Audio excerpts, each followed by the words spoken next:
औज़ुबिल्लाहि बिस्मिल्लाहिर्रहमानिर्रहीम। फुरकान साहब, फुरकान हमीद और बाकी तमाम पार्टिसिपेंट्स और फैकल्टी मेंबर्स, अस्सलामु अलैकुम व रहमतुल्लाहि व बरकातुहू।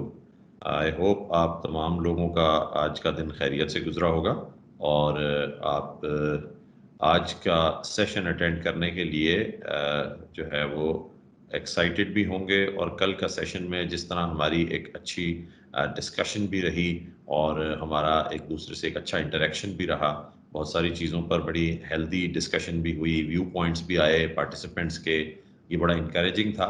और आई होप कि इसी तरह की ट्रेनिंग्स जो होती हैं इसमें जो है वो पार्टिसिपेंट्स का ही नहीं बल्कि जो फैसिलिटेटर होते हैं या जो ट्रेनर होते हैं, फैकल्टी होती है, तमाम लोगों को उसमें फ़ायदा होता है। बिकॉज़ ये जो एक्सचेंज ऑफ आइडियाज़ होता है, ये एक क्लासरूम के एनवायरनमेंट को या एक ऑनलाइन एनवायरनमेंट को जो है वो एक एक समझ लें एक sort of exchange of ideas और जो है वो बाहमी वो अंडरस्टैंडिंग एक दूसरे के साथ म्यूचुअल लर्निंग के अंदर बदल देता है। तो अगर हम ये कहें कि अगर इस वक्त हम 12 पार्टिसिपेंट्स हमारे साथ हैं, तो अगर हम ये कहेंगे कि ये कोई more than 100 years of experience या 200 इयर्स ऑफ एक्सपीरियंस इकट्ठा हो जाता है, किसी का 10 साल, 15 साल, 20 साल, 25 साल का एक्सपीरियंस है, तो ये एक्सपीरियंस मिलाकर इतना एक्सपीरियंस इस एक ग्रुप में इस वक्त अवेलेबल है कि जिसको आप सम अप नहीं कर सकते इन मेनी सेशंस। लेकिन क्या होता है कि जब हम किसी पॉइंट पर डिस्कस करते हैं,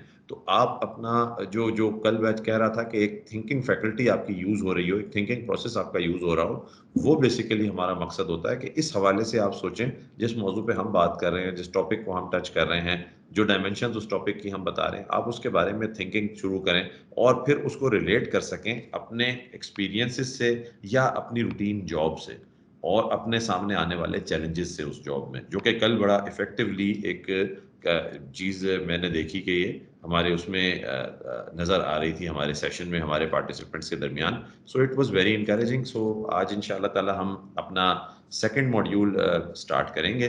लेकिन सेकंड मॉड्यूल स्टार्ट करने से पहले बहुत ब्रीफली 5 मिनट के लिए मैं पिछला मॉड्यूल ज़रा सा टच करना चाहूँगा, ताकि हमें जो बेस है इसकी वो हमारे ज़हन में रहे, उसी से हम आगे बढ़ें।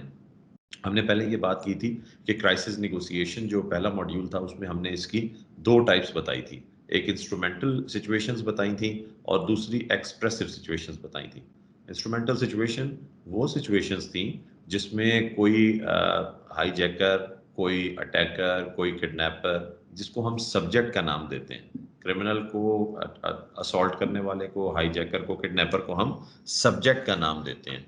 तो हमने ये कहा था कि ये जो सब्जेक्ट होता है, ये इसकी जो ये किसी शख्स को एक शख्स को या एक से ज़ायद अफराद को ये होस्टेज बना लेता है, यरगमाल बना लेता है इंस्ट्रूमेंटल सिचुएशंस में, और इसलिए बनाता है ताकि उनको होस्टेज बनाने की सूरत में वो किसी तीसरे फरीक से, किसी तीसरे शख्स से, किसी थर्ड पार्टी से अपने कोई मुतालिबात मनवा सके, अपने कोई जो डिमांड्स हैं वो पूरी करवा सके। ये इसका बेसिकली मकसद होता है कि जो यरगमाल बनाया गया है, उसको यरगमाल बनाने का मकसद ये होता है कि उसके ज़रिए अपनी डिमांड्स जो हैं उनको मनवाया जा सके।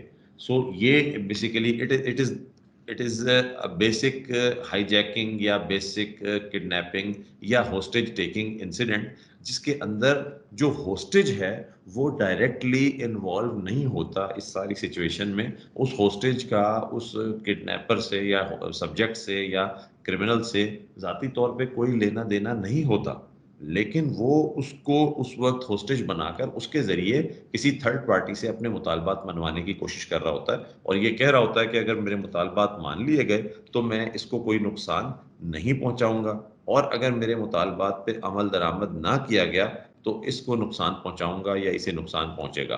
और इस सूरत में जो इंस्ट्रूमेंटल हालात होते हैं, इसमें जब तक के उसके मुतालबात पूरे ना कर दिए जाएं, जब तक नुकसान का एक खतरा बरकरार रहता है।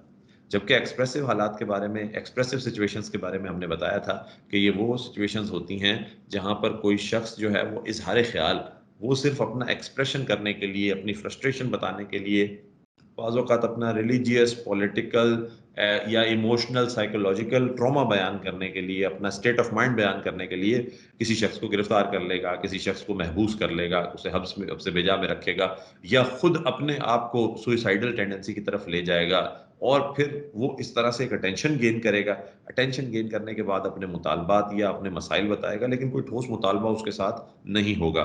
जैसे इंस्ट्रूमेंटल सिचुएशन में बड़ा ठोस मुतालबात होते हैं, इस केस में ठोस मुतालबात नहीं होंगे, स्पेसिफिक किस्म की और रैशनल किस्म की वो जो डिमांड्स होंगी वो नहीं होंगी, बल्कि वो एक कैथारसिस एक किस्म का कर रहा होता है, अपने मसाइल बता रहा होता है, अपनी परेशानियां बता रहा होता है, और आखिर में ये सुइसाइडल टेंडेंसी की तरफ भी जा सकता है। इसमें जिस शख्स को उसने महबूस किया हुआ है, हब्से बेजा में रखा हुआ है, उसका मर्डर करके और फिर खुद सुइसाइड भी कर सकता है। और फिर हमने ये बताया था कि इंस्ट्रूमेंटल सिचुएशन में चूंकि डिमांड्स वाज़े होती हैं और डिमांड्स शुरू में ही सामने आ जाती हैं ज़्यादातर, तो इसमें पुलिस या लॉ इन्फोर्समेंट के लिए इस सिचुएशन को कंट्रोल करना या इसके अंदर इस सिचुएशन को इन्फ्लुएंस करने, इसमें असरअंदाज होने के काबिल हो जाने के चांसेस ज़्यादा होते हैं बनिस्बत जो नॉन होस्टेज सिचुएशन होती है, क्योंकि उसको पाने पे, काबू को पाने पे हमारे लिए आसान नहीं होता, उसके लिए हमें बहुत ज़्यादा एंगेज करना पड़ता है। फिर इंस्ट्रूमेंटल हमने बताया था इंस्ट्रूमेंटल सिचुएशन में कि जो इसमें नेगोशिएशन है और जो बातचीत है, उससे हम मसाइल को अक्सर बेशतर हल करने की पोजीशन में होते हैं।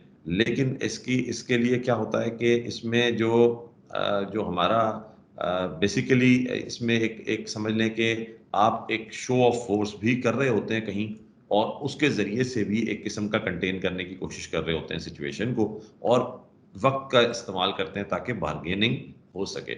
इसके बाद हमने एक्सप्रेसिव सिचुएशन की बात की थी। एक्सप्रेसिव सिचुएशन के अंदर हमने कहा था कि इसमें कॉन्ट्रडिक्शन नहीं करनी, कॉन्फ्रंट नहीं करना।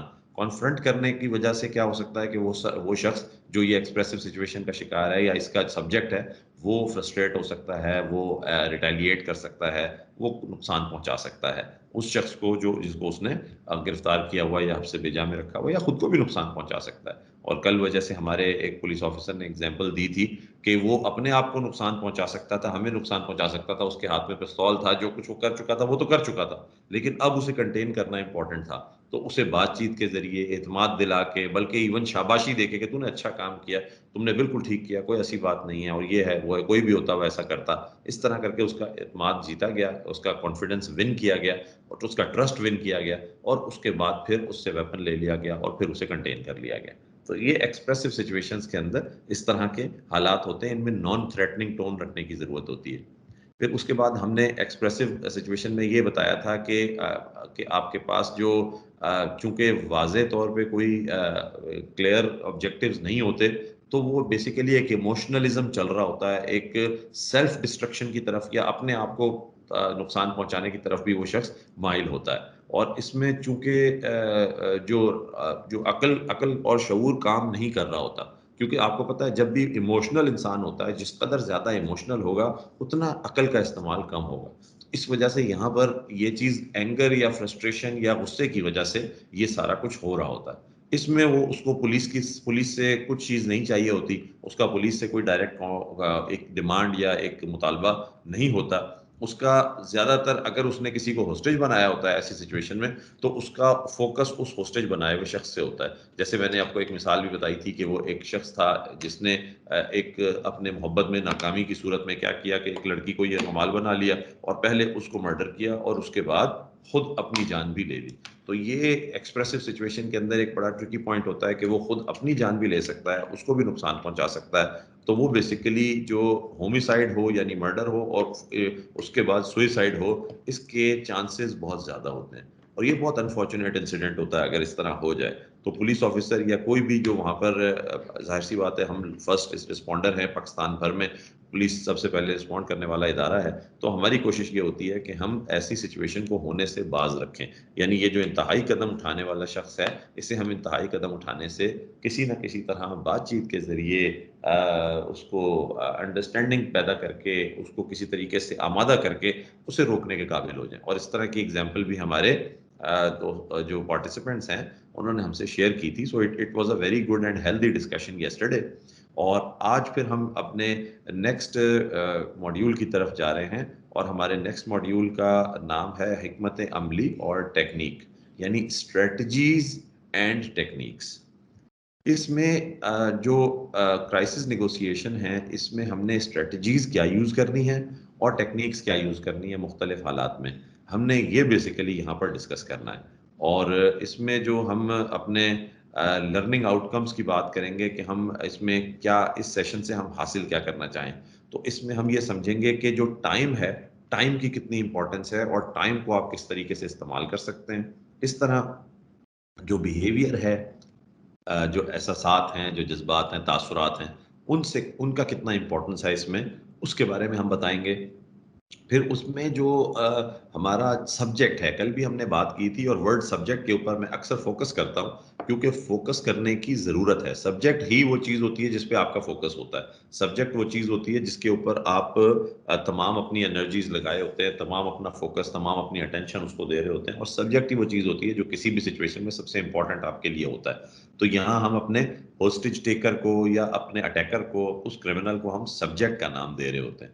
तो उस सब्जेक्ट के ज़हनी तासुरात को समझना वाक़े के वक़्त, ठीक है? ये हमने समझना होता है, इसको हम समझेंगे यहाँ पर, इसके बारे में हम बात करेंगे। फिर दूसरा ये कि कमांडर्स का पर्सपेक्टिव क्या होता है? अब देखें, एक इंसिडेंट है, उसके ऊपर एक कमांडर है, वो अपने अंदाज़ से सोच रहा है। बाकी जो जो लोग हैं, वो अपने अंदाज़ से सोचेंगे, लेकिन कमांडर के ऊपर एक बहुत ह्यूज रिस्पॉन्सिबिलिटी होती है। क्योंकि आपको पता है, कमांड ही आखिर में आंसरेबल होती है। चीज़ सही हुई या गलत हुई, आंसरेबल कमांड होती है। नीचे भी कोई गलती करता है या कोई गैर इरादी तौर पर गलती कर बैठता है, या इवन कोई गैर मुतल्लिका शख्स भी कोई ऐसा काम करे जिसकी वजह से वो सारा ऑपरेशन खराब हो जाए, तो भी आखिर में कमांडर ही उसका रिस्पॉन्सिबल होता है और जवाबदेह होता है। इसलिए कमांडर के पर्सपेक्टिव को समझना बहुत ज़रूरी है, उसके नुक्ता नज़र को समझना बहुत ज़रूरी है। फिर उसके बाद बुनियादी जो बेसिकली नेगोशिएशंस हैं, उसकी स्ट्रेटजी, उसके बारे में हम बात करेंगे। क्राइसिस सिचुएशन जब इरप्ट एक दफ़ा हो जाती है, आपका सामने आ जाती है, तो उस वक़्त फिर आपको बुनियादी तौर पे क्या सूरत हाल आपको अपनी रखनी चाहिए नेगोशिएशंस करने के लिए, और क्या आपको अपना एक स्ट्रेटजी यूज़ करनी चाहिए मुख्तलिफ सिचुएशंस में। इसके ऊपर आज हम बात करेंगे, और इस सेशन में, इस मॉड्यूल के अंदर हम बात करेंगे। और फिर बहरान, यानी जो क्राइसिस है, इसके जो नेगोशिएशंस हैं, इनको एक तरीके से स्ट्रीमलाइन करना, इनको ऑर्गेनाइज करना, और इनके अंदर जो स्ट्रेटजीज हैं, वो एक स्ट्रेटजी होती है हमेशा एक बड़ी टर्म होती है, एक ओवरऑल एनकम्पासिंग टर्म होती है। स्ट्रेटजी क्या है कि गो स्लो, आराम से, तहम्मुल से, टाइम लेके काम करना है।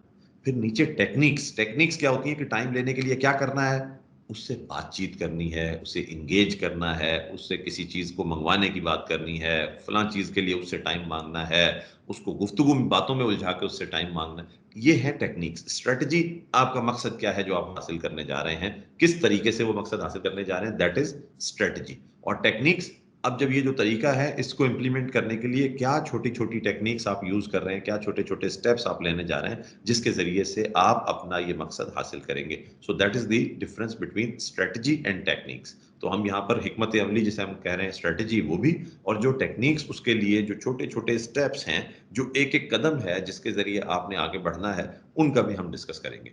यानी एक जो तसलसल है बिहेवियर का, बिहेवियर क्या होता है, किसी का रवैया। तो यहाँ पर जो रवैया है, वो होस्टेज टेकर के हवाले से हम सबसे पहले बात कर रहे हैं, यानी सब्जेक्ट के हवाले से हम सबसे पहले बात कर रहे हैं कि सब्जेक्ट का जो रवैया है, जो उसका आप उसे रवैया कहें या आप उसे उसका बिहेवियर कहें, वो किस तरीके का है, उसके ऊपर हम बात करेंगे। क्योंकि ये दोनों जो इंसिडेंट्स हैं, या दोनों जो ये सूरतें हैं, इंस्ट्रूमेंटल भी और दूसरा जिसका नाम एक्सप्रेसिव है, ये दोनों एक दूसरे से डिफरेंट हैं। जब ये एक दूसरे से डिफरेंट हैं, तो इनके अंदर जो सब्जेक्ट है, उसका बिहेवियर भी एक दूसरे से डिफरेंट है। बल्कि अगर मैं ये कहूँ तो गलत नहीं होगा कि इनके अंदर दोनों में जो सबसे बड़ा डिफरेंस है, वो है ही उस सब्जेक्ट के बिहेवियर का है। सब्जेक्ट यानी वो शख्स जिसने किसी को यरगमाल बनाया हुआ है, जिसने किसी को होस्टेज बनाया हुआ है, या जो खुद अपनी जान लेने के दर पे है, उसका जो बिहेवियर है, वो ही इन दोनों सिचुएशंस में मेजर डिफरेंस क्रिएट करता है। कुछ तो इसके हालात वाक़यात थे जो हमने आपको बताया कि उसके अंदर एक होस्टेज होगा जो थर्ड पार्टी, जिसको होस्टेज बनाने के बाद थर्ड पार्टी से राब्ता करके उससे कोई मामला पूरे करवाने होंगे, मुतालबात पूरे करवाने होंगे। यहाँ पर ऐसा नहीं होगा। एक्सप्रेसिव सिचुएशन में बेसिकली उसने एक्सप्रेशन करना है, अपने जज़्बात का इज़हार करना है, इस तरह की हमने बात की थी। लेकिन जो आपका जो बिहेवियर है सब्जेक्ट का, असल में वो ही डिसाइडिंग फैक्टर होता है इन दोनों चीज़ों को लेकर, इन दोनों के दरमियान जो डिफरेंस है उसको समझने के लिए। वो डिसाइडिंग फैक्टर क्या होता है? वो आपका बिहेवियर होता है बेसिकली सब्जेक्ट का। सो सब्जेक्ट के बिहेवियर के ऊपर हम बात करेंगे, और सब्जेक्ट का बिहेवियर अगर हम समझ जाएंगे इस बिहेवियरल कॉन्टिन्यूम के ज़रिए और आगे अगले आने वाले स्लाइड्स और पॉइंट्स के ज़रिए, तो वो डेफिनेटली हमें बहुत हेल्प करेगा। सो इंस्ट्रूमेंटल सिचुएशन के अंदर जो फ्रेम ऑफ माइंड है वो रैशनल है। रैशनल का मतलब आप अपना जो काम कर रहे हैं, जो अमल आप कर रहे हैं, उससे पैदा होने वाले नतीजे की आपको खबर है। आप जो काम कर रहे हैं उसके नताइज पे आपकी नज़र है। आप कॉग्निजेंट हैं उससे पैदा होने वाले हालात के बारे में, और आप जो भी कदम उठा रहे हैं आपके ज़हन में उनके रिजल्ट्स हैं। That is called rational thinking. या आप ये समझते हैं कि आप क्या कर रहे हैं और वो क्यों कर रहे हैं। That is called rational thinking. तो ये ज़ी शऊर होना, रैशनल थिंकिंग करना, ये होता है बेसिकली इंस्ट्रूमेंटल सिचुएशन में उस सब्जेक्ट का माइंडसेट। जबकि इसकी बनिस्बत जो एक्सप्रेसिव सिचुएशन होती है, वहाँ जज़्बातियत होती है, वहाँ हसासियत होती है, इमोशनलिज़्म होता है, सेंसेशनलिज़्म होता है, वहाँ पर सिर्फ़ और सिर्फ़ जज़्बात चल रहे होते हैं, वहाँ पर वो अपने एहसासात बता रहा है, अपना पास्ट बता रहा है, अपने साथ होने वाली नाइंसाफ़ियों का ज़िक्र कर रहा है, अपने साथ होने वाले ज़ुल्म का ज़िक्र कर रहा है। तो ऐसी सिचुएशन के अंदर वो बेसिकली एक एक जज़्बात की रौ में जिसे कहना चाहिए कि वो बहने वाला एक शख्स होता है, जो कि रैशनली थिंक नहीं कर रहा होता।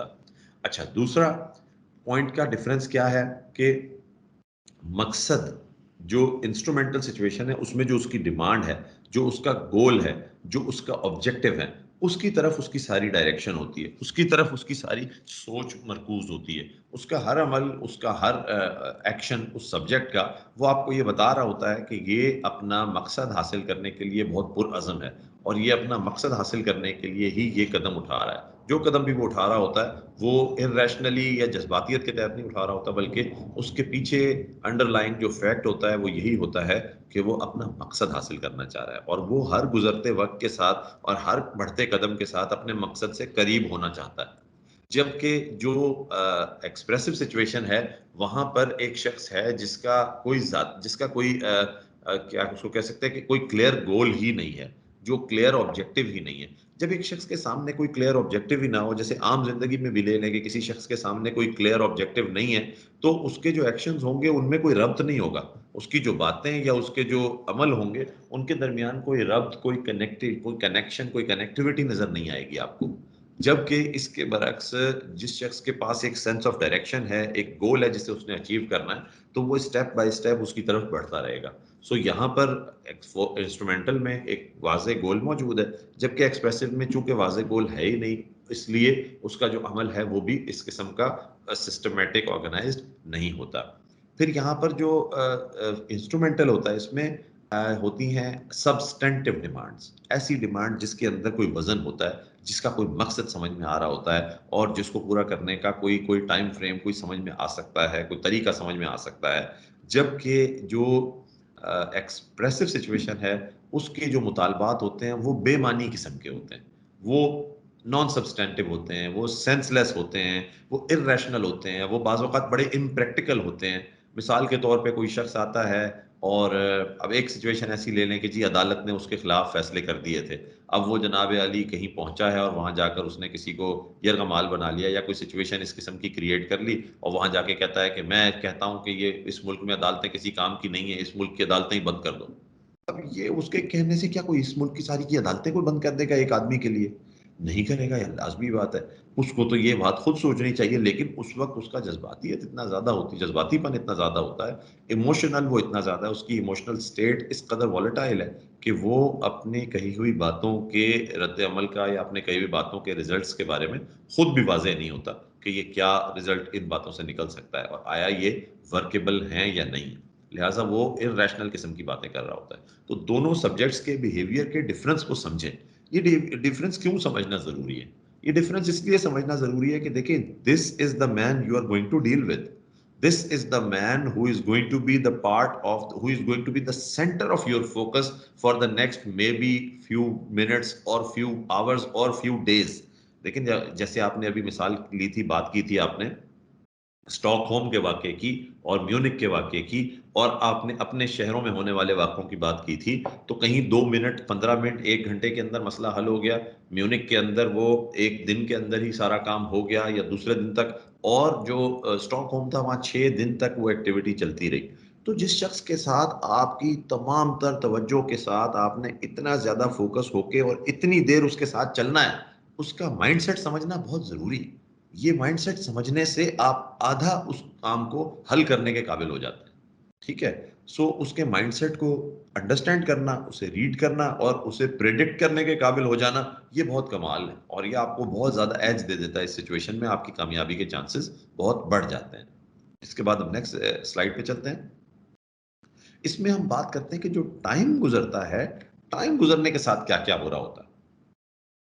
अच्छा, ये बेसिकली ना आपको इस तरीके से इसको समझें कि आप खुद भी जबकि कोई बहुत बड़ा टास्क आपके ज़िम्मे लग जाए और कोई बड़ा वाक़या, अब आप एज़ अ पुलिस ऑफ़िसर ही समझ लें कि कोई बड़ा वाक़या, कोई बड़ा हादसा हो गया है खुदा न ख़ास्ता आपके इलाके में, आपकी जुरिस्डिक्शन में, आपकी ज़िम्मेदारी के इलाके में, तो आपने फ़ौरी तौर पे उसको रिस्पॉन्ड करना होता है। एक वक़्त में आपके ज़हन में बीसियों चीज़ें चल रही होती हैं, ये भी करना, इसे भी कवर करना, उससे भी इसे कंट्रोल करना, ये जैसे-जैसे टाइम गुज़रता जाता है, वैसे-वैसे चीज़ें वाज़ेह होती चली जाती हैं। आहिस्ता-आहिस्ता खुद आपकी डिसीज़न करने की सलाहियत बेहतर होती चली जाती है। And you know you enter into a better position to make decisions. तो पहले-पहल जो किए हुए डिसीज़न्स होते हैं, बाज़ औक़ात आप थोड़ी देर बाद उन्हें चेंज कर देते हैं। आप थोड़ी देर बाद महसूस करते हैं कि ये सही नहीं है। तो वक़्त गुज़रने के साथ बहुत सारे ऐसे असरात सामने आते हैं, जो आपको अपने कोर्स को करेक्ट करने का, अपने रास्ते को सुधारने का या अपने तरीके को, अपने त त जो जो आपका तर्ज़ अमल है उसे चेंज करने का मौका देते हैं और उसमें आपको फ़ायदा मिलता है। सो टाइम गुज़रने के साथ क्या-क्या होता है? सबसे पहले जज़्बात कम होते हैं। ज़ाहिर है इमोशनैलिटी जो है वो इनिशियली बहुत ज़्यादा होती है। जज़्बात पहले बहुत ज़्यादा होते हैं। फिर आहिस्ता-आहिस्ता with the passage of time जज़्बात कम हो जाते हैं। जज़्बातीपन आहिस्ता-आहिस्ता कम हो जाता है। इमोशनैलिटी जो होती है वो आहिस्ता-आहिस्ता नीचे की तरफ आती है। उसका स्केल नीचे होता है। अच्छा, ज्यों-ज्यों इमोशनैलिटी नीचे आती है, उसी हिसाब से जो रैशनैलिटी है वो बढ़ती है। ये हमेशा आपने देखा होगा कि इंसान जज्बात में क्या करता है कि अपना और दूसरों का नुकसान कर रहा होता है। अपना और दूसरों का नुकसान कर रहा होता है, और वो अक्ल के इस्तेमाल से जो है वो आरी होता है। जितना वो ज़्यादा जज़्बाती होगा, उतना वो अक्ल का इस्तेमाल कम कर रहा होगा। इसी तरह वाइस वर्सा, जितना वो जज़्बातियत को कम करेगा, उतनी अक्ल जो होती है वो उसको ओवरटेक करती है, शऊर उसे ओवरटेक करता है। तो वो शऊर के साथ सोचने लग जाता है, वो अक्ल के साथ सोचने लग जाता है। स्ट्रेस कम होता है। अच्छा, ये भी इंटरेस्टिंग चीज़ है। स्ट्रेस किस पे कम होता है? देखिए, एक तो पुलिस पे स्ट्रेस है, लॉ एनफोर्समेंट पे स्ट्रेस है। मैं अभी यहाँ बैठा हुआ हूँ, मैं अगर एक इलाके के की ज़िम्मेदारी है मेरी, मैं एक इलाके में पोस्टेड हूँ, उस एरिया के अंदर अगर एक होस्टेज सिचुएशन क्रिएट हो जाती है, खुदा न खास्ता, फौरी तौर पे मैं वहाँ पहुँचता हूँ, होस्टेज सिचुएशन बनती है, मैं सब्जेक्ट से बात शुरू करता हूँ। मेरे भी जज़्बात, मेरे ऊपर भी बहुत स्ट्रेस है, मेरे भी जज़्बात, मेरी भी अक्ल, मेरी भी हर चीज़ पहले-पहले बहुत परफेक्टली काम नहीं कर रही होती। इमोशंस होते हैं, जज़्बात होते हैं, स्ट्रेस होता है बहुत ज़्यादा हर तरफ से, दबाव होता है आपके ऊपर बहुत ज़्यादा। लेकिन जैसे-जैसे टाइम गुज़रता है, तो you start gaining conscious of the situation. आप सिचुएशन के बारे में कॉन्शियस होते चले जाते हैं। आप सिचुएशन को कंट्रोल करने की पोज़ीशन में आते चले जाते हैं। एक तरफ तो ये आपके साथ हो रहा है। दूसरी तरफ वो जो सब्जेक्ट है उसके हवाले से भी अगर हम सोचें, तो एक शख्स वेपन लेके एक कमरे में या एक हॉल में या एक घर में या एक मस्जिद में या एक स्कूल में दाखिल तो हो गया। अब वो जब दाखिल हुआ था उस वक़्त वो बहुत एक्साइटेड था और बिल्कुल उसका दिमाग जो था ना वो सातवें आसमान पे आप कह सकते हैं था, कि अभी मैंने बहुत कुछ, लेकिन जैसे वो एंटर हो गया और एंटर होने के बाद जैसे उसने सिचुएशन का इदराक किया, तो फिर उसे पता चलना शुरू होता है कि जैसे मैं सोच रहा था सब कुछ वैसे नहीं हो रहा। शायद वो सोच के आया हो कि मैंने यहाँ किसी के सर पे बंदूक रखनी है और मैंने मुतालबा करना है और वो ऐसे पूरा हो जाना है। लेकिन वक्त गुजरने के बाद उसे अंदाजा होता है कि नहीं, सारी चीजें इस तरह नहीं होती। इससे उसके ऊपर जो जो स्ट्रेस पहले उसके ऊपर होता है, आप उसके स्ट्रेस का अंदाजा करें कि उसके खुद के ऊपर कितना स्ट्रेस होगा। वो एक ऐसा काम स्टार्ट कर बैठा है जो किस सिमत में जाएगा और आगे उसका क्या नतीजा निकलेगा, ये उसको खुद भी नहीं पता। मां सिवाय फिदाई केसेस के, जो सुइसाइडल केसेस होते हैं, उनके अलावा बाकी केसेस में ये किसी के लिए भी आसान नहीं होता। जो होस्टेज टेकर है वो भी कोई आसान पोजीशन में नहीं होता, वो बहुत रिलैक्स नहीं होता। ठीक है, उसको भी परेशानी होती है कि पता नहीं ये सिचुएशन जो है, ये जो मैंने शुरू तो कर दी है, अब इसके बाद इसका नतीजा क्या निकलेगा, ये उसको भी नहीं पता होता। जिन लोगों के लिए मैं ये कर रहा हूं, उनके लिए इसका क्या नतीजा निकलेगा, पीछे मेरी अपनी फैमिली है, लोग हैं, उनके लिए इसका क्या नतीजा निकलेगा, उस पर भी बहुत किस्म का स्ट्रेस होता है। सो टाइम गुजरने के साथ साथ जहां लॉ इन्फोर्समेंट ऑफिसर के स्ट्रेस का लेवल कम हो रहा होता है, वहां जो सब्जेक्ट है उसके भी लेवल ऑफ स्ट्रेस कम हो रहा होता है। वो भी स्ट्रेस से बाहर निकल रहा होता है, और जैसे जैसे वो स्ट्रेस से बाहर निकलता है, तो उसकी जो एक्सपेक्टेशंस थी, जो पहले उसने कहा था कि मैं जाऊंगा और फतह कर लूंगा, मैं एंटर होऊंगा और जैसे मैंने यहाँ गन सीधी करनी है और दो चार मैंने हवाई फायर करने हैं, तो जनाब सब काबू आ जाएगा और उसके बाद मैं जैसे कहूंगा वैसे होता चला जाएगा। तो जैसे जैसे टाइम गुजरता है, स्ट्रेस कम होता है, उसे भी समझ आता है कि जितनी एक्सपेक्टेशंस मेरी ज्यादा थी, वो एक्सपेक्टेशंस सारी पूरी नहीं हो सकती। तो उसकी एक्सपेक्टेशंस, उसकी तवक्कुआत वो भी कम होना शुरू हो जाती हैं, उसकी एक्सपेक्टेशंस रिड्यूस होना शुरू हो जाती हैं। और ये बड़ा इंपॉर्टेंट होता है आपके लिए, क्योंकि जब उसकी एक्सपेक्टेशन रिड्यूस होती है तो वो थोड़ा प्रैक्टिकल चीज़ों की तरफ आता है, वो डिमांड्स भी अपनी प्रैक्टिकल करने लगता है। और प्रैक्टिकल डिमांड्स को एक सिचुएशन में, एक टेंस सिचुएशन में आप यकीनन पूरा करने की कोशिश कर रहे होते हैं। आप हमेशा विलिंग होते हैं कि लोगों की जान माल बचती है, तो उसके लिए अगर उसकी कोई जेन्युइन डिमांड है, कोई प्रैक्टिकल डिमांड है, तो पूरी कर दी जाए।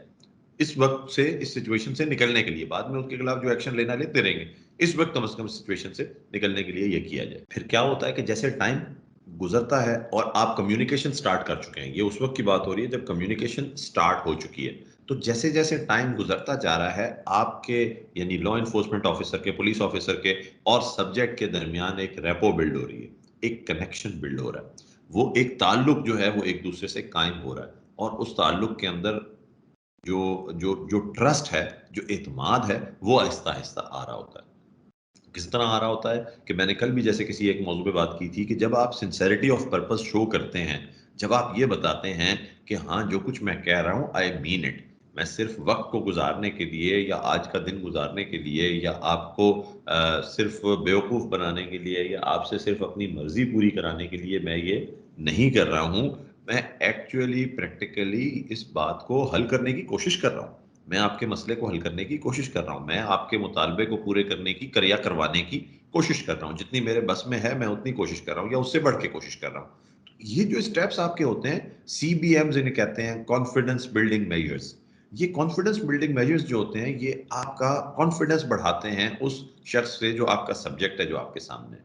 फिर उसके बाद क्या होता है कि जैसे-जैसे टाइम गुज़र रहा होता है, आपके उसके दरमियान कॉन्फिडेंस बिल्ड हो रहा होता है। इसी के साथ-साथ ये वक़्त आपको फ़ायदा दे रहा होता है, क्योंकि आपके पास जो इंटेलिजेंस, जो इन्फॉर्मेशन है, वो आपको मिलना शुरू हो जाती है। अब जनाब कोई लोग यहाँ दाखिल हो गए, एक स्कूल है आपके इलाके में, लोग उसमें दाखिल हो गए, आपको पता चला कि जी स्कूल में कोई 70 बच्चे हैं, वो यरगमाल बन गए। खुदा ना खास्ता एक बड़ी ही, ये समझ लें कि क़यामत सुग़रा है किसी भी इलाके के लिए, किसी भी पुलिस ऑफ़िसर के लिए कि उसके इलाके में ये हो।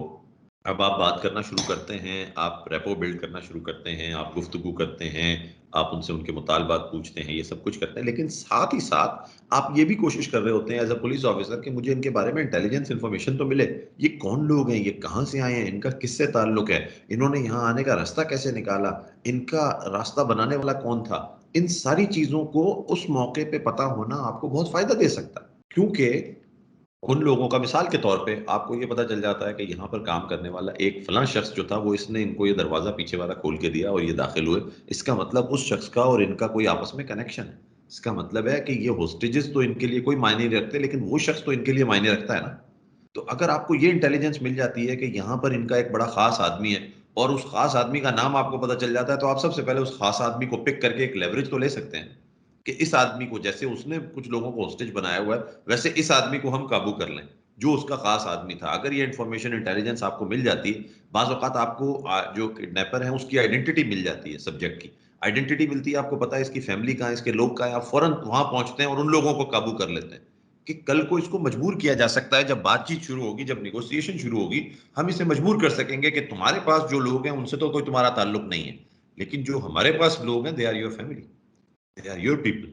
अगर इनको कोई नुकसान पहुंचा तो तुम सोचो तुम्हारा क्या होगा। आपको लेवरेज मिलता है, वो किस तरह? वो आपको मिलता है इंटेलिजेंस की बेस पे, इंफॉर्मेशन की बेस पे। वैसे भी पुलिस ऑफिसर्स को ये बताने की जरूरत ही नहीं है, आप सब जानते हैं कि जो जितना वेल इन्फॉर्म्ड है, जिसकी इंटेलिजेंस इंफॉर्मेशन जितनी ज्यादा अच्छी है, वो यकीनन उतना ही स्ट्रांग, उतना ही प्रोफेशनल और उतना ही इफेक्टिव पुलिस ऑफिसर होता है किसी भी गिवन सिचुएशन में। सो अब यहां पर इंफॉर्मेशन और इंटेलिजेंस कैसे कलेक्ट की जाए? अचानक सिचुएशन इरप्ट हुई है, वो इस तरह की जाए कि टाइम को कुछ गुजरने दिया जाए, उसको गुजारने का कोई रास्ता निकाला जाए, टाइम को गुजारने के लिए कुछ ना कुछ इकदाम किए जाएं, ताकि कुछ टाइम गुजरे और आप कुछ कदम उठाने की पोजीशन में आ सके इंटेलिजेंस की बेस पे। तो जैसे जैसे इंटेलिजेंस मिलती है, वैसे वैसे आपकी जो फैसला करने की सलाहियत है वो बेहतर हो जाती है, क्योंकि आपके पास जो वो हमेशा कहती है ना कि a well informed decision is much better than an ill informed decision. जब जो डिसीजन बेहतर मालूमात की बिना पे किया जाता है, वो डिसीजन भी बेहतर होता है, और जो नाकिस मालूमात की बिना पे डिसीजन किया जाए, वो डिसीजन भी नाकिस होता है। सो आपके पास इंफॉर्मेशन आती रहती है, तो आपकी जो डिसीजन मेकिंग की कैपेबिलिटी है, वो बेहतर हो जाती है। आपकी जो डिसीजन मेकिंग की कैपेसिटी है, जो एबिलिटी है, वो बेहतर हो जाती है और आप बेहतर डिसीजन करने की पोजीशन में आ सकते हैं। सो हम ये कह सकते हैं इन सारी बातों को सुनते हुए कि सिर्फ टाइम को अगर हम देख लें, तो टाइम हमारा सबसे इंपॉर्टेंट टूल है। हमारे पास जो सबसे इंपॉर्टेंट हथियार है इस वक्त, या हमारे पास जो सबसे इंपॉर्टेंट इस वक्त टूल है, वो टाइम होता है। अगर टाइम हमारे पास है, ये हमेशा से याद रखिए कि ऐसी सिचुएशंस में टाइम जिसकी तरफ है, वो ही फायदे में है, वो ही डे को रूल कर रहा होता है, ठीक है ना, वही डे को लीड कर रहा होता है, वही सिचुएशन को लीड कर रहा होता है। तो अगर उसने आपको सब्जेक्ट नहीं, आपको टाइम देना है और उसी की टाइमलाइंस को आप फॉलो किए जा रहे हैं डिफेंसिव होकर, तो बेसिकली आप एक कमजोर सिचुएशन में, आप एक वीक स्पॉट में। जबकि अगर किसी तरीके से आप सिचुएशन को टर्न करने के काबिल हो जाते हैं कि चीजों की टाइमलाइन आपकी तरफ से चलना शुरू हो जाए, टाइम का जो टूल है वो आपके हाथ में आ जाए, उसका कंट्रोल, तो आप बहुत बेहतर पोजीशन में आ जाते हैं। You are in a very strong position, और आप उसकी वजह से बहुत बेहतर डिसीजन भी कर सकते हैं और बहुत बेहतर तरीके से इस सिचुएशन को हैंडल भी कर सकते हैं। सो ये तो इफेक्ट ऑफ टाइम था। इसके बाद एक और इंटरेस्टिंग फिनोमेना है, नेक्स्ट स्लाइड पे उसके बारे में बात करते हैं, जो कि बिहेवियरल चेंज स्टेयरवे कहलाता है। स्टेयरवे यानी सीढ़ियां, और बिहेवियरल चेंज का मतलब है कि जो बिहेवियर है या जो तासुरात हैं, जो रवैया है, वो किस तरह तब्दील होता है कदम ब कदम। स्टेयर्स होती हैं, उनमें कदम होते हैं, स्टेप्स होते हैं। तो हर स्टेप के साथ आप स्टेयर्स को इस्तेमाल, एग्जाम्पल को इस्तेमाल करने का मकसद ये है कि स्टेयर्स में आप हर स्टेप के साथ ऊपर जा रहे होते हैं, ठीक है। आप ऊपर किस लिए जा रहे होते हैं? आपका मकसद होता है ऊपर पहुंचना, आपकी मंजिल होती है ऊपर। तो आप उसके लिए एक एक स्टेप ले रहे होते हैं स्टेयर्स पे, और एक एक स्टेप से आप अपनी मंजिल के करीब होते हैं, आप ऊपर जा रहे होते हैं, आप बेहतर पोजीशन अचीव कर रहे होते हैं, आप एडवांटेज अचीव कर रहे होते हैं। सो इसी तरीके से बिहेवियरल चेंज स्टेयरवे का ये है कि आप अपने अमल से, अपने तरीक़ेकार से, अपनी टेक्निक्स यूज करने से, अपने एक्शन से, जो सब्जेक्ट है उसके बिहेवियर को किस तरह से स्टेप बाय स्टेप चेंज करते हैं। आपका जो तर्ज अमल है, वो सब्जेक्ट के बिहेवियर को स्टेप बाय स्टेप चेंज करने का काबिल बन सकता है। और ये सुनने में एक मुश्किल काम लगता है कि भाई जो बंदा पहले ही एक मारो या मर जाओ किस्म की कैफियत से आया हुआ है, या बहुत ही एक जिसे कहते हैं कि एक मुश्किल सिचुएशन उसने क्रिएट की हुई है, तो वो हमारे हमारे लिए क्यों वो अपना बिहेवियर चेंज करेगा? हमारे कहने से वो क्यों अपना बिहेवियर चेंज करेगा? या हम उसके बिहेवियर को कंट्रोल करने की पोजीशन में कैसे आ जाएंगे? लेकिन ये बिल्कुल हम आपके साथ जिस तरीके से बात करेंगे, उससे जिस तरीके से हम डिस्कस करेंगे इसको यूं आपको उससे महसूस होगा कि हाँ, ये बिल्कुल पॉसिबल है। और इससे आपको खुद एहसास होगा कि हाँ, अगर हम ये स्टेप्स लें, तो किसी भी मुश्किल से मुश्किल सिचुएशन में there are very good chances कि आप जो सब्जेक्ट है उसके बिहेवियर को चेंज कर सकें स्टेप बाय स्टेप, कदम ब कदम। वो कैसे? कि सबसे पहले आपने एक एक्टिव लिसनर बनना है, ठीक है। एक्टिव लिसनिंग स्किल्स आपने सबसे पहले इस्तेमाल करने हैं। मौसर तौर पे सुनने की सलाहियत और महारत को आपने इस्तेमाल करना। There are active listening skills. मैंने कल भी बात की थी, एक होता है हियरिंग, एक होता है लिसनिंग, और एक होता है एक्टिव लिसनिंग। इस पे बात करते हैं। हियरिंग क्या है? मैं बोल रहा हूं, आपके कानों तक आवाज आ रही है, दैट इज हियरिंग। एक वक्त में साथ ही मुमकिन है, आप पुलिस ऑफिसर्स हैं, वायरलेस भी साथ रखा हुआ है, वो भी चल रहा है, उसकी आवाज भी आ रही है, that is also hearing. TV भी चल रहा है बराबर में, उसकी आवाज भी आ रही है, दैट इज ऑल्सो हियरिंग। आपके कान में आवाजें आ रही हैं, that is only hearing. Listening पे आप कब जाते हैं? जब आप इन आवाजों में से किसी आवाज की तरफ फोकस करके उसे समझते हैं, और उसको समझ के उसका मकसद जो है उसको अपने अंडरस्टैंड करने की कोशिश कर रहे होते हैं, दैट इज कॉल्ड लिसनिंग। जिसमें सुनना और समझने की कोशिश करना, दैट इज कॉल्ड लिसनिंग। और एक्टिव लिसनिंग ये होती है कि जहां पर आपका जो मूड और मिजाज है, आपकी जो बॉडी लैंग्वेज है, आपका जो पोस्चर है, आपका जो कंपोजर है, आपके तमाम बॉडी एलिमेंट्स, आपके बॉडी पार्ट्स, वो सब के सब हमतन गोश हो जाएं। वो सब के सब ये शो कर रहे हों कि आप सामने वाले को न सिर्फ सुन रहे हैं, बल्कि समझ रहे हैं और उससे रिलेट भी कर रहे हैं। ठीक है, ये है एक्टिव लिसनिंग। एक्टिव लिसनिंग सिर्फ और सिर्फ कानों से ताल्लुक नहीं रखती, एक्टिव लिसनिंग आपकी पूरी बॉडी से ताल्लुक रखती है। जिस तरह आप बाज औक़ात बात कर रहे होते हैं और किसी की बात सुनते हुए आप ऐसे नॉड करते हैं, किसी की बात सुनते हुए आप इस तरह से निगेट वाला साइन देते हैं, निगेट करने का साइन देते हैं, किसी की बात सुनते हुए आप कहते हैं अच्छा। वो एक एक्सप्रेशन जो आपका है, वो सामने वाले को ये बता रहा होता है कि ये मेरी बात को सुन रहा है, मेरी बातें असर कर रही हैं इसके ऊपर। कहीं वो सरप्राइज हो रहे होते हैं आप, कहीं आप गुस्सा का इजहार कर रहे होते हैं, कहीं आप अफसोस का इजहार कर रहे होते हैं। इन तमाम चीजों से basically you are conveying a good message to the other person that you are actively listening to them. Active listener वैसे भी दुनिया में बहुत फायदेमंद रहता है। आपको एक बात बताऊं, आपके अंदर एक्टिव लिसनिंग स्किल्स हैं, आधे लोग वैसे ही आपसे राजी फिर रहे होंगे दुनिया में, क्योंकि वो ये समझ रहे होंगे कि यार ये मेरी बात को सुनता है, ये मेरी बात को समझता है, इसको मेरे मसले का कुछ अंदाजा है। ठीक है, आप ये पुलिस ऑफिसर्स के पास तो रोज कंप्लेनेंट्स आते हैं।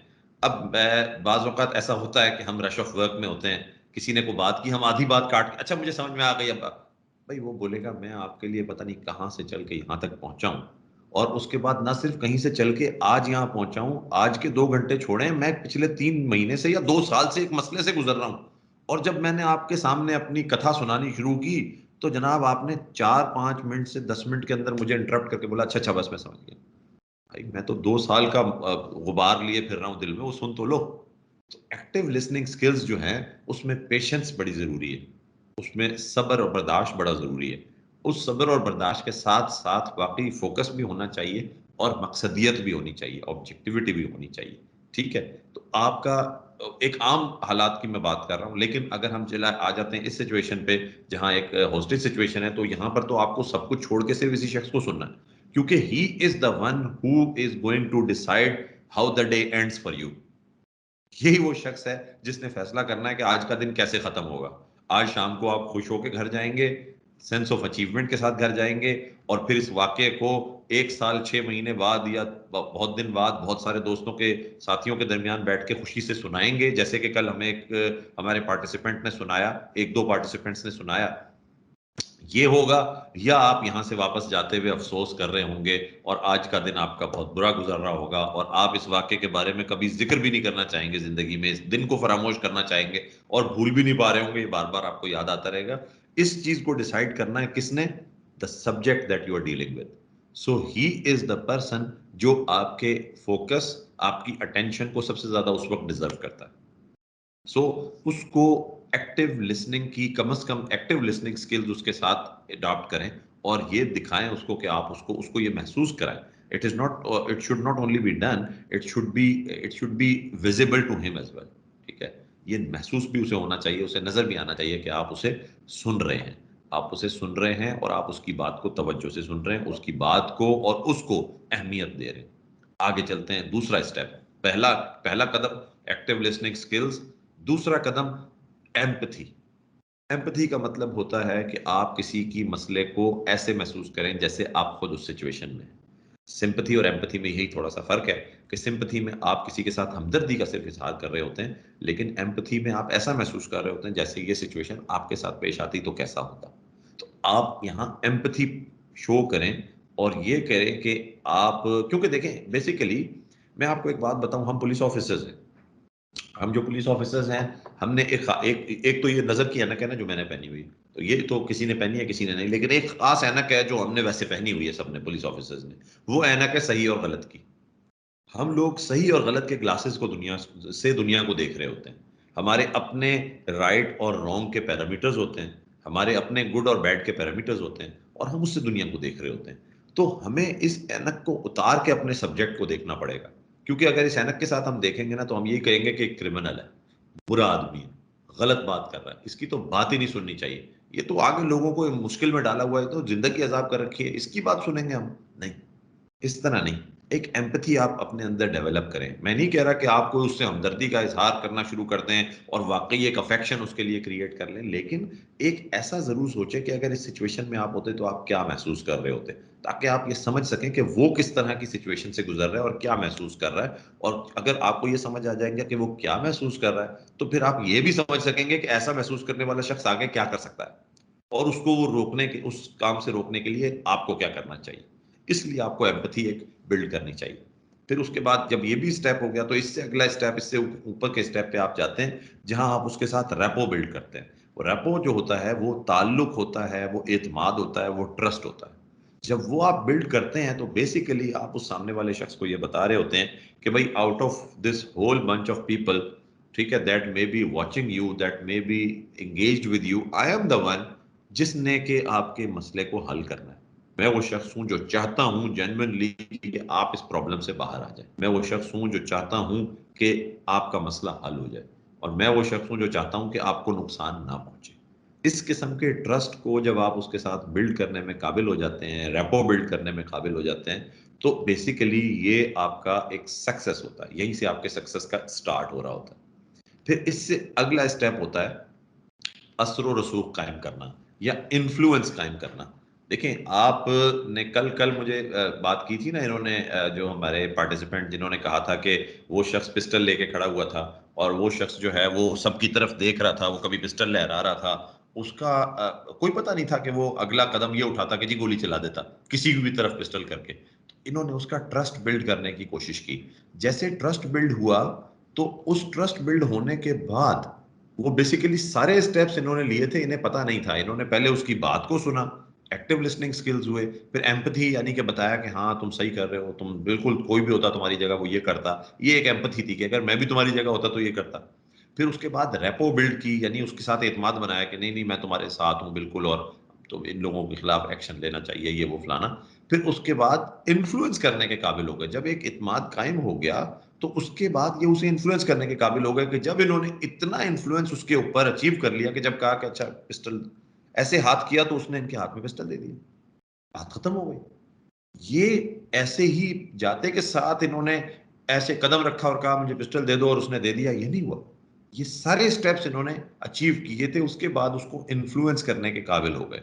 और जब आप उसे इन्फ्लुएंस करने के काबिल हो जाते हैं, आपका एक असर रसूख उस पर कायम हो जाता है, तो फिर आप आखिरी स्टेप जिसमें आप बिहेवियरल चेंज लेकर आ सकते हैं, यानी उसके बिहेवियर को चेंज कर सकते हैं। वो बहुत एग्रेसिव हुआ हुआ है, वो बहुत वायलेंट हुआ हुआ है, वो नुकसान पहुंचाने के दर पे है, वो इंतहाई कदम उठाने के दर पे है। तो यहाँ पर आप अब जब उसको इन्फ्लुएंस करते हैं, तो आप इस पोजीशन में आ जाते हैं कि अब इसके बिहेवियर को चेंज किया जाए। वो वायलेंस की जगह सरेंडर की तरफ आ जाता है, वो एग्रेशन की जगह जो है वो पीस पीस की तरफ आ जाता है, अमन की तरफ आ जाता है, सुकून की तरफ आ जाता है, इमोशनलिज्म से नीचे चला जाता है। तो बेसिकली ये वो पॉइंट होता है जहां आप उसके बिहेवियर को चेंज करने के काबिल हो जाते हैं। और ये जो पहले सारे स्टेप्स आपने लिए होते हैं, ये इसीलिए लिए होते हैं कि आप इस स्टेप तक किसी तरह पहुंच सकें।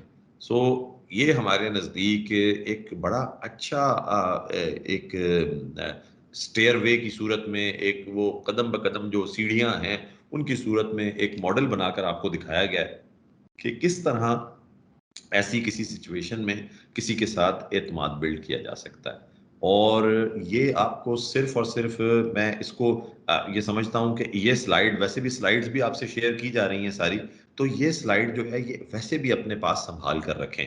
और मैं तो कहूँगा कि इसको पिक्चर ले करना, तो अपने ऑफिस में, अपने थाने में कहीं भी लगा लें, अपने लोगों को बताएं कि देखिए जब लोगों से बात करें, मुख्तलिफ किस्म के अग्रेसिव लोगों से बात करें, मुख्तलिफ किस्म, इवन आपके पास कंप्लेनेंट बाज़ औक़ात आया हुआ होता है, बहुत अग्रेसिव होता है वो अग्रेसिव होना उसका बाज़ औक़ात नाजायज़ भी होता है, बाज़ औक़ात जायज़ भी होता है।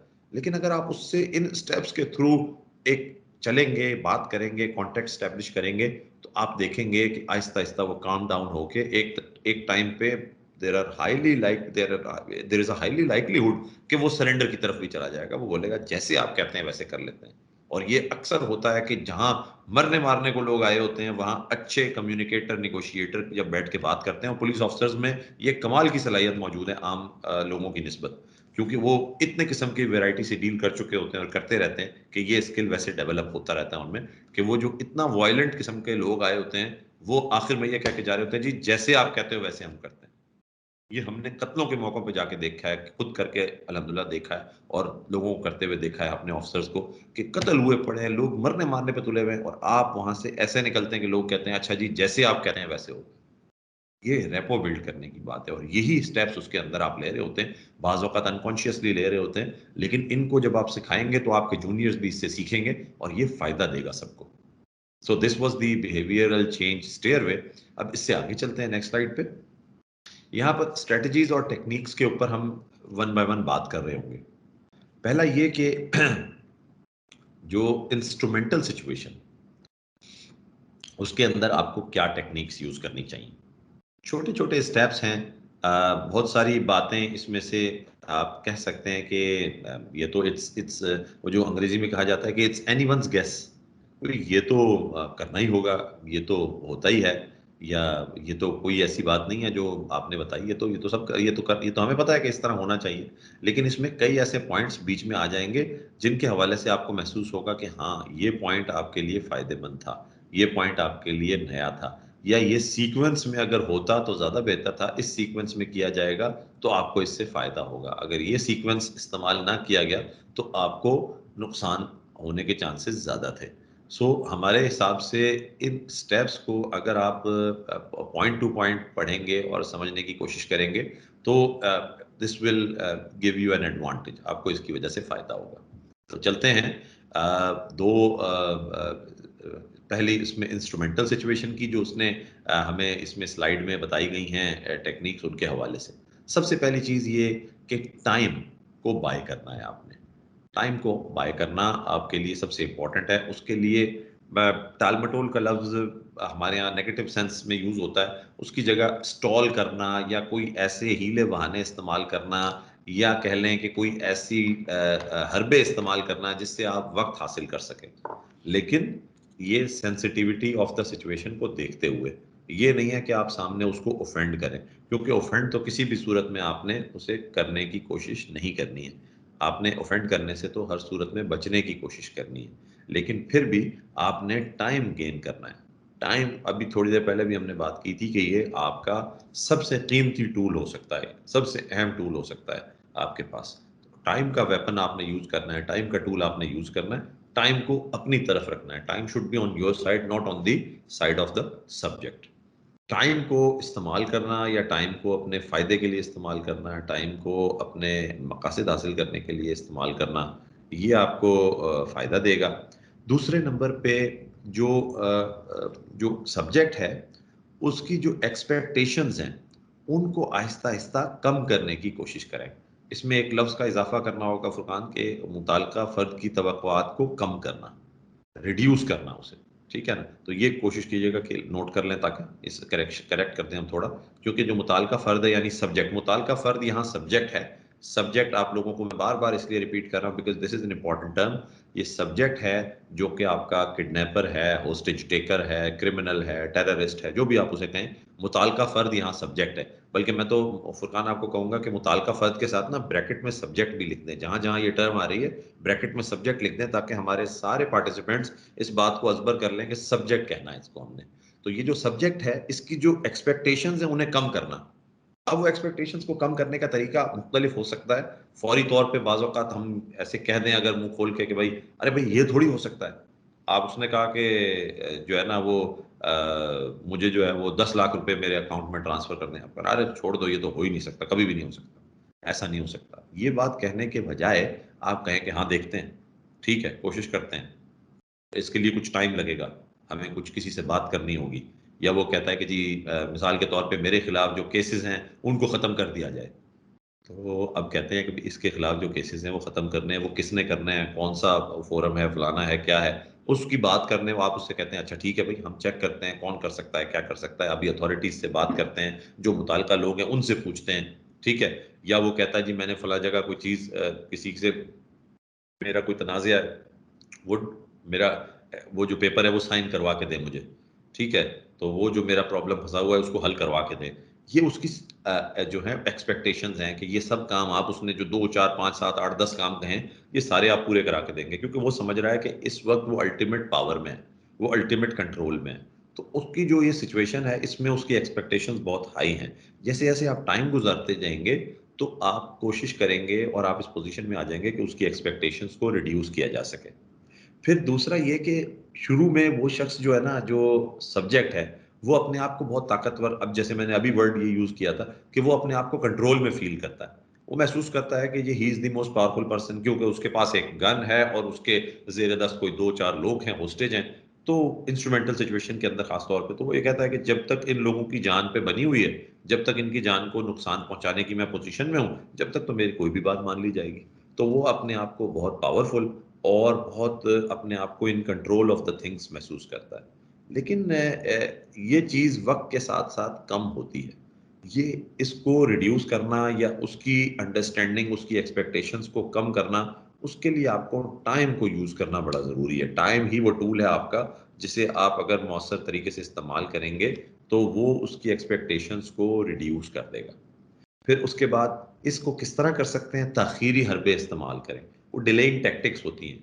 अब मैं ये कहूँगा तो कोई मेरा ख़्याल है ऐसा कोई गलत नहीं होगा कि पुलिस से ज़्यादा डिलेइंग टैक्टिक्स करना कौन जानता होगा? पुलिस के बारे में तो मशहूर है कि हमेशा देर से आती है। ठीक है ना? हमारा इदारा तो वैसे बदनाम है कि लोग कहते हैं कि जी पुलिस कभी वक़्त पे नहीं पहुँचती, हमेशा देर से आती है।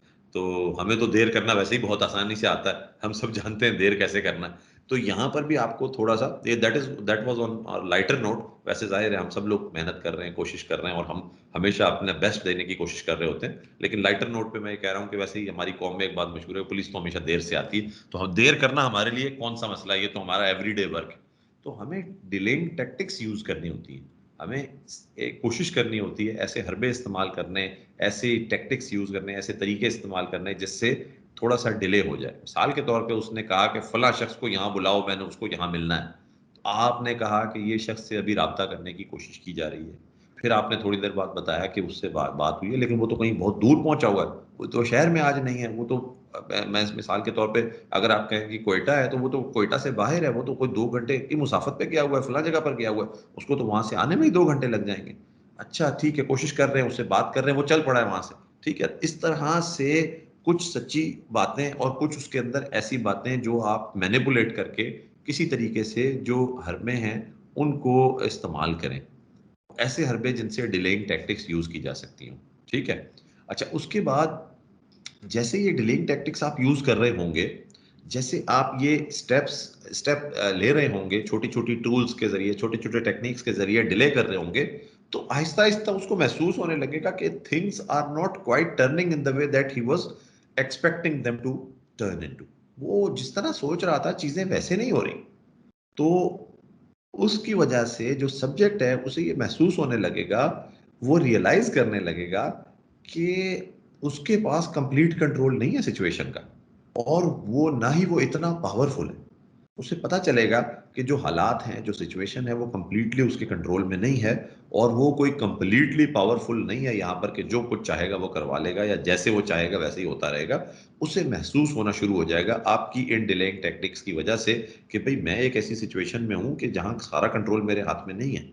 तो फिर आहिस्ता-आहिस्ता वो रियलाइज़ करना शुरू करेगा, तो वही वो पॉइंट होगा जहाँ आप उससे बार्गेनिंग शुरू कर देंगे, सौदेबाज़ी शुरू कर देंगे जिसे गिव एंड टेक कहा जाता है। आप कहेंगे अच्छा मैं तुम्हारे लिए ये करता हूँ, लेकिन तुम्हारे पास 4 लोग हैं, इसमें 2 बुज़ुर्ग हैं, इन दोनों को पहले तुम छोड़ो, तो मैं तुम्हारी ये डिमांड पूरी करता हूँ। मिसाल के तौर पे उसने कहा कि मुझे जो है मेरे अकाउंट में 50 लाख मूव किए जाएँ। आपने कहा 50 लाख तो नहीं 10 लाख अरेंज हो सकते हैं और अभी फौरी तौर पे हो रहे हैं। लेकिन ये कि ये जो 2 तुम्हारे पास लोग हैं, ये बुज़ुर्ग हैं, या जो तुम्हारे पास 5 लोग हैं इनमें 2 खवातीन हैं, इन खवातीन को पहले रिलीज कर दो तो हम तुम्हें ये चीज कर देंगे। ये सौदेबाजी आप उससे करें, कुछ लोग की पॉलिसी पे, गिव एंड टेक की पॉलिसी पे। जब आप उससे इस तरह की बार्गेनिंग करेंगे, सौदेबाजी करेंगे, तो बेसिकली वो स्टार्ट करना शुरू कर देगा आपकी टर्म्स के ऊपर एक्ट करना। और यहाँ पर सब्जेक्ट को ये महसूस करना होता है, कराना होता है कि तुम अगर हमसे कोई बात मनवाना चाह रहे हो तो उसके लिए तुम्हें भी कुछ करना पड़ेगा। आंखें बंद करके तुम्हारी सारी बातें हम नहीं मान लेंगे, कुछ तुम करो कुछ हम करते हैं, एक कदम तुम बढ़ो एक कदम हम बढ़ते हैं। तो उसको ये पता चलेगा कि अब जो जो चीजें उसने मनवानी है उसके लिए उसे भी आपके साथ ताउन करना पड़ेगा, उसे भी आपके साथ कोई सौदा करना पड़ेगा, तब आप उसकी बात मानेंगे। ठीक है ना?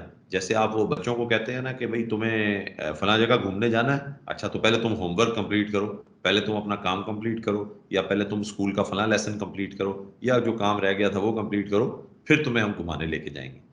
उसको ये कंडीशनल कर देते हैं उसके लिए। इसी तरीके से यहाँ भी आपने उसके साथ एक ये बात इस तरह से एस्टेब्लिश करनी है कि उसे महसूस हो कि भाई आंखें बंद करके वो डिमांड करता रहेगा और डिमांड्स पूरी होती रहेंगी, ऐसी बात नहीं है।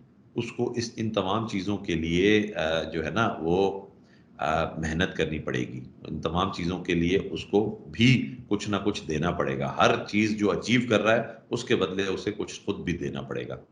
तो ये बात जब एक आप स्टैब्लिश करने में कामयाब हो जाएंगे तो इससे आपको फायदा ये होगा कि आप एक ऐसी पोजीशन में आ जाएंगे जब आपके और उसके दरमियान एक गिव एंड टेक की जो है वो इक्वेशन बन जाएगी, और उस इक्वेशन में जहां वो कुछ कर रहा होगा वहां आप कुछ कर रहे होंगे। जब वो करना बंद हो जाएगा, कोऑपरेट करना, ताउन करना, वहीं आप उसको जो मराहत दे रहे थे या बातें मान रहे थे वो रोक देंगे।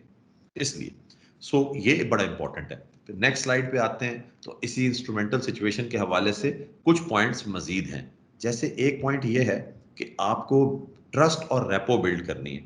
कल भी मैंने एक बात आपसे कही थी कि ट्रस्ट कैसे बिल्ड करना है। बाज़ औक़ात हम बात तो कर रहे होते हैं लेकिन हम खुद खाली बात कर रहे होते हैं, हमें पता होता है कि इस पे हमने अमल नहीं करना। अगर इस तरह की सिचुएशन हो कि आपने जो बात कर रहे हैं उस पे आप अमल नहीं कर रहे, तो फिर आपका ट्रस्ट बिल्ड नहीं होगा। आपको कुछ ना कुछ, जो अभी थोड़ी देर पहले मैंने कहा, कॉन्फिडेंस बिल्डिंग मेजर्स करने पड़ते हैं और वो करने पड़ेंगे। कुछ ना कुछ काम आपको करके दिखाना पड़ेगा, वरना आप उसके साथ ट्रस्ट बिल्ड नहीं कर सकते। इसलिए ट्रस्ट बिल्ड करने के लिए आपको उसके साथ जो है वो मिसाल के तौर पे, जैसे यही एक मिसाल, अभी जैसे मैंने आपको कहा था कि फला शख्स को यहाँ पर लेकर आओ, तो आप कहते हैं कि भाई उनसे राब्ता करने की कोशिश कर रहे हैं, उनसे बात करने की कोशिश कर रहे हैं, तो आप वाकई में कोशिश ये कर लें कि उनसे राब्ता करें और उनको सिचुएशन का बता दें, और सिचुएशन का बताने के बाद उनको एतमाद में लेकर उनसे उनका मौक़िफ़ जान लें। और जब यहाँ ये दोबारा पूछे कि मैंने 1 घंटे पहले कहा था या 15 मिनट पहले कहा था फलाँ बंदे को लेके आओ, तुमने कहा था राब्ता करो, तुम झूठ बोल रहे हो मेरे से, तुम उससे राब्ता ही नहीं कर रहे, तो आप बताते हैं हमने उससे राब्ता कर लिया, इस वक़्त वो फलाँ-फलाँ बंदों के साथ फलाँ जगह पर है। तो ये तो उसको जानता है, ये पहचान जाएगा, अच्छा वाक़ई ये तो पुलिस वाले के लिए तो वो नया आदमी है। लेकिन अगर ये बता रहा है कि इस वक़्त वो किसके साथ है और कहाँ है, और ये बात खुद सब्जेक्ट को पता है, तो वो एक ट्रस्ट आपके साथ बिल्ड हो जाएगा कि हाँ, वाक़ई they are actually making effort, उन्होंने कॉन्टैक्ट कर लिया है और उसे बुला रहे हैं। इस तरह की कुछ बातें जिनके अंदर एक सिंसेरिटी नज़र आए आपकी, एक सच्चाई नज़र आए आपकी, वो बड़ी ज़रूरी होती है एतमाद बिल्ड करने के लिए। वरना टोटल हवा पे बात करके, टोटल तसव्वुराती बात करके, या टोटल जिसे कहते हैं कि फ्लूक के ऊपर आप उसके साथ रेपो या जो कॉन्फिडेंस है, ट्रस्ट है, वो बिल्ड नहीं कर सकते। फिर उसके बाद कि हमने एक एक किस्म की जो है ना वो कंटेनमेंट भी रखनी है, और हाई प्रोफाइल अच्छी किस्म की कंटेनमेंट भी रखनी है, यानी शो ऑफ फोर्स भी अच्छे खासा होना चाहिए। ये शो ऑफ फोर्स किस लिए होता है? शो ऑफ फोर्स इसलिए होता है ताकि उसको ये भी पता चलता रहे कि अगर उसने हमसे जो बातें कर रहा है उस पे अमल दरामद नहीं किया, जैसे हम उसकी बात मान रहे हैं, अगर साथ साथ वो भी हमारी बात नहीं मानता रहा, तो हम किसी भी वक्त शो ऑफ फोर्स को जो किया हुआ है इसको यूज भी कर सकते हैं। ये जो फोर्स हमने शो की हुई है, ये जो हमने स्टैक की हुई है, यानी अगर आप बात कर रहे हैं मिसाल के तौर पे, जो आपका होस्टेज टेकर है वो किसी खिड़की के थ्रू आपसे बात कर रहा है, तो जहां सामने आप नजर आ रहे हैं वहीं पर अगर पीछे 2 ट्रक रखे हों, जैसे अभी आप जो है वो कई ऐसी एग्जांपल्स होती हैं, जैसे जब ये आप बात कर रहे होते हैं ना, तो पुलिस ऑफिसर्स एक खास तरीका यूज करते हैं कि प्रिजन वैन, जेल जाने वाली गाड़ी, कैदियों वाली गाड़ी को इस्तेमाल करते हैं। वो भी साथ में लाके खड़ी कर देते हैं कि यहाँ बातचीत हो रही है, पीछे प्रिजन वैन भी मौजूद है, या तो बात मानो या फिर जेल भी जाना पड़ सकता है। सो ये प्रिजन वैन तो वैसी बड़ी मशहूर है आजकल। प्रिजन वैन बड़ी काम की चीज है, ठीक है। इस टूल को हम पुलिस ऑफिसर्स अक्सर यूज करते हैं जब हमने कभी किसी मुजाहिरे को रोकना होता है ना। अक्सर और बेशतर हम करते हैं कि आप लोग सारे करते होंगे कि प्रिजन वैन्स मंगवा के खड़ी की हुई हैं। तो बेसिकली सामने आने वालों को एक चीज पहले ही नजर आ रही होती है, लो जी अभी जेल भी जाना पड़ सकता है अगर बात ज्यादा बढ़ गई और हमने बात ना मानी। तो ये इस तरह की जो टेक्निक्स हैं, इस तरह का जो शो ऑफ फोर्स है, इस तरह की जो कंटेनमेंट एफर्ट है, ये एक तरह का बगैर बोले एक मैसेज सामने कन्वे कर रहा होता है कि फोर्स कभी भी यूज की जा सकती है, ठीक है। सिर्फ बातचीत पे ही नहीं रहना है, फोर्स कभी भी यूज की जा सकती है। तो आप इंस्ट्रूमेंटल सिचुएशन में इस किस्म की एक्शन ले सकते हैं। फिर दूसरा ये कि साथ साथ आप बात करते रहें कि भाई अगर तुमने सरेंडर कर दिया, अगर तुमने पीसफुली हथियार डाल दिए, तो हम तुम्हें बहुत ज्यादा फायदा देंगे, हम तुम्हें मौका देंगे, हम तुम्हें आसानी देंगे, हम तुम्हारे साथ रियायत करेंगे, ठीक है ना। जैसे कल कोई बात कर रहा था जिसने कहा कि जी हमने उसको कहा कि भाई हम आपको रियायत दे देंगे, हम आपके खिलाफ कोई एक्शन नहीं लेंगे। इस किस्म की बातचीत बाज़ औक़ात आप करते हैं तो सामने जो आपका सब्जेक्ट होता है उसका वो सॉफ्ट हो जाता है, वो महसूस करता है अंदर कहीं, क्योंकि देखिए अंदर कहीं तो वो डर रहा है। मैंने अभी भी कहा कि माँ सिवाय फिदाई के, माँ सिवाय सुइसाइडल के, बाकी लोगों को तो खुद भी ये सोचना होता है ना कि यार ये सारा एक्शन तो मैं कर रहा हूँ, बेटा मैंने भी तो जिंदा रहना है, मैंने अपनी जिंदगी के बारे में भी तो सोचना है। Deep down their heart and mind ये चल रहा होता है कि मैंने कैसे बचना है, मेरा एस्केप रूट क्या होगा। तो अगर आप उसे एक एस्केप रूट दे रहे होते हैं तो इस बहाने से बहुत दफा ऐसा होता है कि वो सरेंडर के बारे में सोचना शुरू कर देता है। तो अगर ये बात सरेंडर, अगर वो शख्स जो है खुदकुश बम्बार टाइप का इंसान नहीं है, या वो खुदकुश माइंडसेट के साथ नहीं आया, तो आप जब उसे एक पीसफुल एग्जिट देते हैं तो वो पीसफुल एग्जिट की तरफ जरूर आमादा होना शुरू हो जाता है वक्त के साथ। और अगर अगर हम यहाँ पर जज्बातियत को बढ़ाएं तो वो फिर उसमें फिर हमें जो है ना इंटरवेंशंस की तरफ जाना पड़ता है। अगर यहाँ पर हमारी इन सब बातचीत के ज़रिए टाइम गेन कर रहे हैं, बातचीत कर रहे हैं, रैपो बिल्ड कर रहे हैं, उसके बावजूद अगर जज़्बातियत बढ़ती हुई नज़र आए, जज़्बात में शिद्दत नज़र आए, तो फिर हमें इंटरवेंशन की तरफ जाना है। इंटरवेंशन क्या, फिर ज़ाहिर है यूज़ ऑफ फोर्स की तरफ जाना हो सकता है। फिर आपने देखना है कि जी इस कमरे के अंदर दरवाजे कितने हैं, खिड़कियाँ कितनी हैं, कहाँ से एंट्री हो सकती है। अगर स्नाइपर शॉट लेना है तो स्नाइपर को ऐसी जगह प्लेस करें कि उसे पता हो कि ये जो होस्टेज टेकर है, सब्जेक्ट है, ये कहाँ से उसको शॉट लिया जा सकता है कि सीधा हेड शॉट लेके इसको या किसी तरीके से डीकेपेसिटेट करना है या न्यूट्रलाइज करना है, उस तरफ आप जाते हैं। अगर जज्बातियत बढ़े, अगर इमोशंस बहुत ज्यादा बढ़े और आपको अपनी जो सिचुएशन है उसमें अपने होस्टेजेस की जो इमीडिएट नुकसान है या उनकी लाइफ को थ्रेट है वो नजर आने लग जाए, तो आप इस किस्म का कदम उठाने की भी तैयारी कर लेते हैं। तो ये तो थी इंस्ट्रूमेंटल सिचुएशंस में कुछ स्ट्रेटजीज और टेक्निक्स। अब हम एक्सप्रेसिव सिचुएशन की नेक्स्ट स्लाइड पे बात करते हैं कि एक्सप्रेसिव सिचुएशन में हमें क्या टेक्निक्स यूज करनी चाहिए। सबसे पहले तो यहाँ भी टाइम बाय करना है।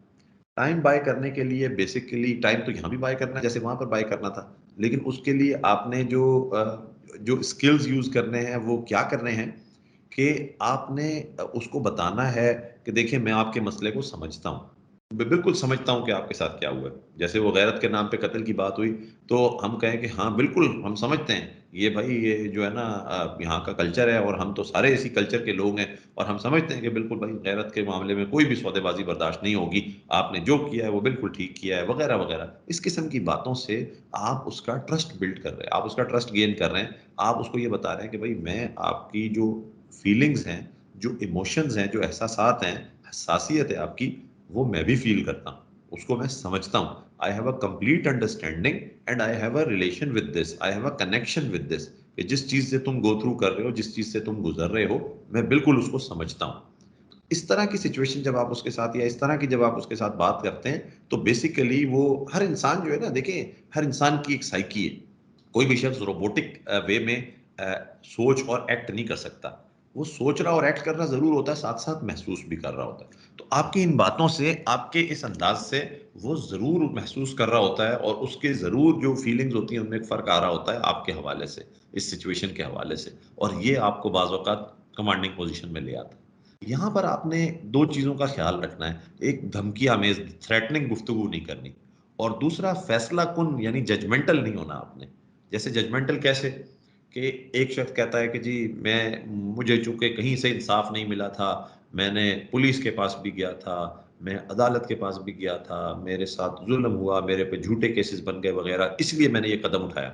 तो आप बोलते हैं भाई तुम तो कानून के खिलाफ जा रहे हो, तुमने तो पहले 2 कत्ल कर रखे हैं, तुम कैसे ठीक हो सकते हो?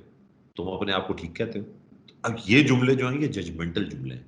ये आप जजमेंट्स पास कर रहे हैं उसके हालात वाक़यात के बारे में। जजमेंटल आपने नहीं होना।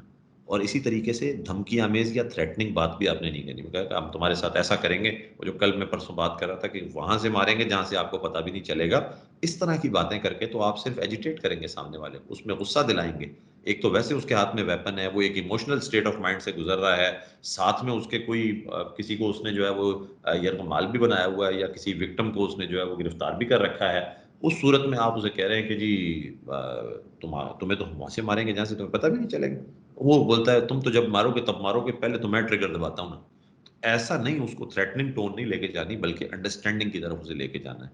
और दूसरा ये कि एंग्ज़ायटी जो है, इज़्तिराबी टेक्निक्स है, इज़्तिराबी जो एक मैनिपुलेशन होती है, उससे बचने की कोशिश करनी है।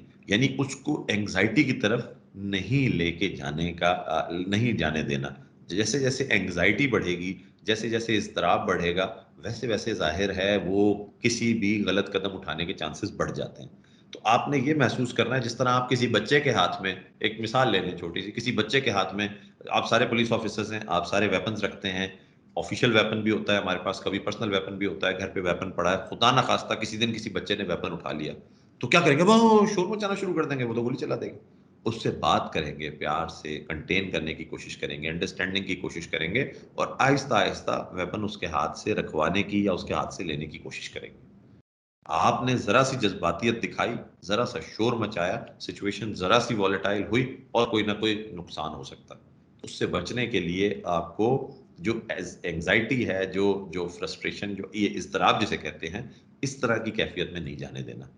फिर दूसरा एक चीज़ आपके अपने अंदर भी होनी चाहिए। देखिए बाज़ औक़ात क्या होता है, हम जो कुछ कर रहे होते हैं ना, उससे हम मुत्तफ़िक नहीं होते और जब हम जो कुछ कर रहे हों, उससे खुद मुत्तफ़िक ना हों, तो फिर हम वो काम ठीक नहीं कर पाते। मिसाल के तौर पे आप बीइंग अ पुलिस ऑफिसर किसी मॉब को कंट्रोल करने के लिए भेजे गए हैं या आप खुद गए हैं मौके पे और वहाँ एक मॉब सामने आ गया। अब आपका दिल कह रहा है कि यार इनको तो जूते मारने चाहिए। इनके खिलाफ यूज़ ऑफ फोर्स करना चाहिए। क्यों?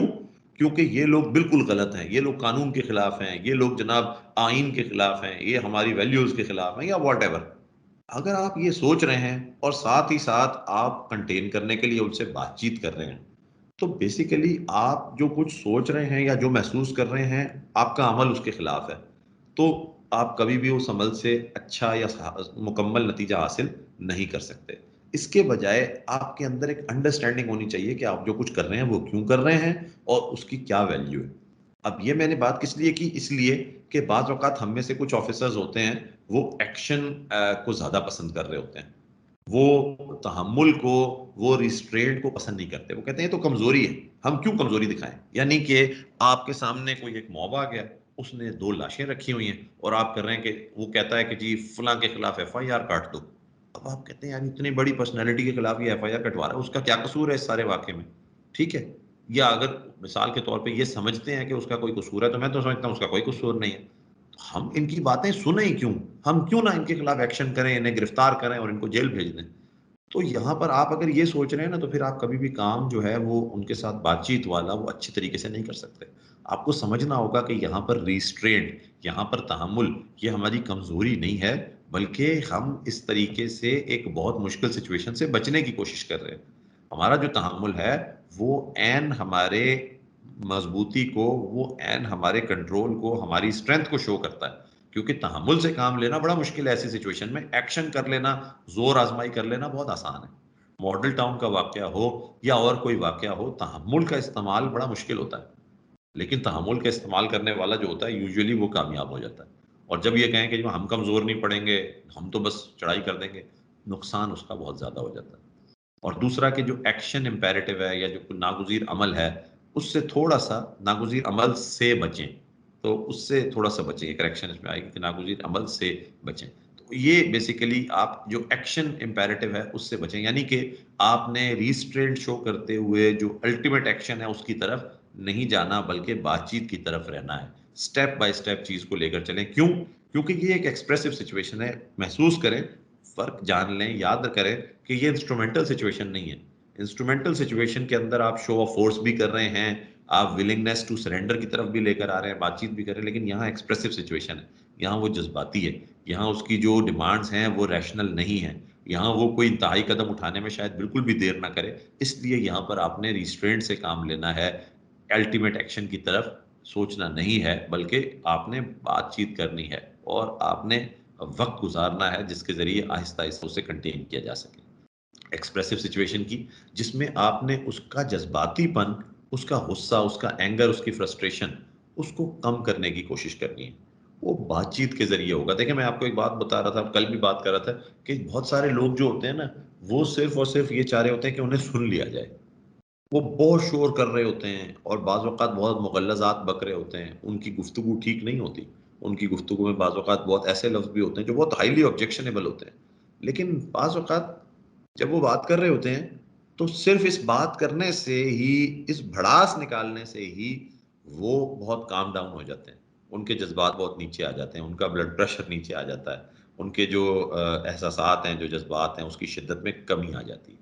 तो आपको ऐसे मौके पे अगर ऐसे किसी शख्स को बोलने का मौका दे दिया जाए, भले वो गलत बात कर रहा है। बाज़ औक़ात हम कहते हैं ना, यार ये तो स्टेट के खिलाफ बात कर रहा है, ये तो पुलिस के खिलाफ बात कर रहा है, ये तो फलाने को गाली दे रहा है, क्यों दे रहा है भाई?